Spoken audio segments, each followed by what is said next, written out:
প্রচন্ড গরমের হাত থেকে বাঁচবার জন্য আমাদের শসা আমাদের ভীষণ ভালো একটা রেমেডি হিসেবে কাজ করে। শসা আমি নিয়েছি, এরকম অর্ধেক শসা নিয়েছি, আর তার সাথে এরকম 4টে বা 3টে 4টে এরকম স্লাইস করে নিয়েছি। এইভাবে আমি এগুলোকে ইউজ করব। এগুলো চোখের জন্য আমরা জানি এগুলো আমাদের এভাবে স্লাইস করে নিলে সুবিধা হয়। আর এক্ষেত্রে রয়েছে শসা, এটাকে আমরা এখানে ভালো করে গ্রেট করে নেব।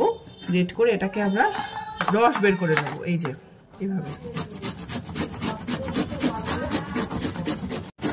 এইভাবে এটাকে শসাকে আমি এরকম ভাবে গ্রেট করে নিচ্ছি। শসাকে এইভাবে আমি গ্রেট করে এর থেকে আমি রস বার করে নেবো। যতটুকু লাগে 1 চামচ বা 2 চামচ যতটুকুনি শসার রস লাগে সেটা বার করে নেবো। ব্যাস, বেশি আর লাগবে না, অল্পই লাগবে। শসাটাকে আমি এইভাবে নর্মালি চিপে রস বার করে নিচ্ছি। এই যে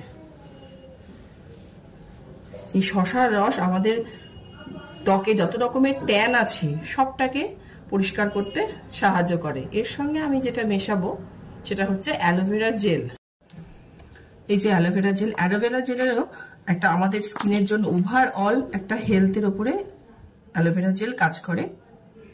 ব্যাস, এই 1 চামচ মতো অ্যালোভেরা জেল নেব। এটাকে খুব ভালো করে মিক্সড করে নিতে হবে।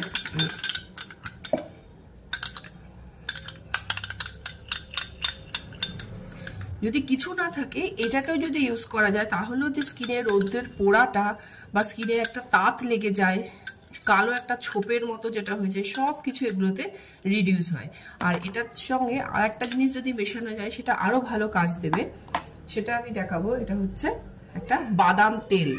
এই বাদাম তেল যদি ইউজ করা হয়, এই 1 চামচ মতো বাদাম তেল এর সঙ্গে ইউজ করেন। যদি বাদাম তেল না থেকে থাকে সেক্ষেত্রে নর্মাল যে নারকেল তেল আমরা ইউজ করি সেটাকেও ইউজ করা যাবে, কিন্তু তার সাথে একটা ভিটামিন ই এর ক্যাপসুল ইউজ করে নিলে সব থেকে ভালো রেজাল্টটা পাওয়া যাবে। তা আমার কাছে যেহেতু বাদাম তেলটা অ্যাভেলেবেল ছিল আমি এটাকে ইউজ করছি। এটাকে ইউজ করলে সবসময়তে মুখের যে একটা আর্দ্রতা সেটা বজায় থাকবে। স্কিনের যে কোনো রকমের অসুবিধা, ফুসকুড়ি থাকুক বা কোনো কালো ছোপ থাকুক, এর সাথে সাথে এটা আরো ভালো করে রেজাল্ট দেবে। এই যে মিশ্রণটাকে সেটাকে ভালো করে ইউজ করার জন্য যে কোনো সময়তে এটা ইউজ করা যায়, তবে রাত্রিবেলা যদি 8 ঘন্টা জন্য মুখে রেখে ভালো করে ধুয়ে ফেলা হয় সেটা সব থেকে বেশি ভালো কাজ দেবে। এই শসার মিশ্রণটা আমার তৈরি করা হয়ে গেছে। মিশ্রণটা তৈরি করা হয়ে গেছে, এটাকে আমি ইউজ করব, মুখে মাখবো এখন। তার জন্য আমি এরকম একটা ব্রাশ নিয়েছি। ব্রাশটাকে দিয়ে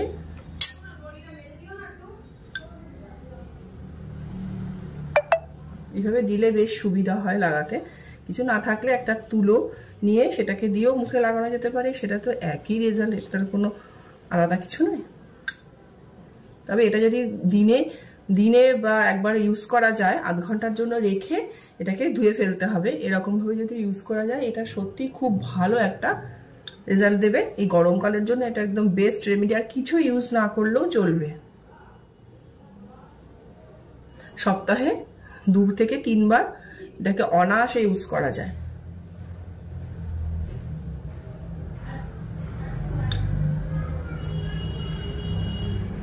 এভাবে পুরো গলা দিয়ে মুখ দিয়ে খুব ভালো করে এটাকে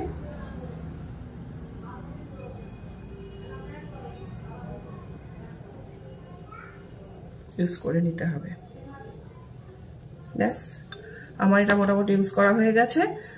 চাইলে এটাকে হাতে বা সব জায়গাতে ইউজ করা যায়, আমি এই মুহূর্তে করছি না। তারপরে যে শসার কুচিগুলো এভাবে দিয়ে 8 ঘন্টা মতো একটু রেস্ট নিতে হবে চোখে।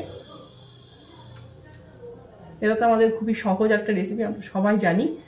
আমি এভাবে বসে আছি বলে জিনিসটা পড়ে যাচ্ছে। একটু রেস্ট নেওয়ার মতো করে থাকলে এটা যথেষ্ট সময় নিয়ে খুব ভালো একটা রেজাল্ট দেবে। চোখের ডার্ক সার্কেলসগুলোকে রিডিউস করতে বা সবকিছু করতে এটা ভীষণভাবে ভালো সাহায্য করে। যাই হোক, আমি এটাকে বেশিক্ষণ রাখতে পারলাম না, কারণ আমি বসে আছি ভিডিও করার জন্য, অসুবিধা হচ্ছে, পড়ে যাচ্ছে। এটাকে পরে যখন তোমরা অবশ্যই এটাকে ইউজ করবে, এটা ভালো একটা রেজাল্ট দেবে। প্রায় 8 ঘন্টা বা 10 মিনিট, যদি খুবই না পারো 10 মিনিট থেকে এটাকে একটা কাপড় দিয়ে রিডিউস করে নিতে হবে। এরকম 10 মিনিট মতো থাকলে ভালো হবে। 10 মিনিট পরে আমি মুখটাকে ধুয়ে নিয়েছি, আর মুখের রেজাল্ট তোমরা একবার ইউজের পরেই নিশ্চয়ই বুঝতে পারছো। আর এটাকে যদি তোমরা সপ্তাহে 2 দিন ইউজ করতে পারো, তোমরা এই গরমকালে ত্বককে যেমনি হেলদি রাখতে পারবে, তেমনি রোদ্রে পোড়ার যে কষ্ট, রোদ্রে পুড়ে গেলে যে ট্যান পড়ে সেটাকেও রিমুভ করতে পারবে। একটা সাধারণ খুব সহজ একটা রেমেডি, এটা দিয়ে তোমরা সব রকম ভাবে স্কিনের হেল্প করতে পারবে। তাহলে আজকের মতো চলি, বাই।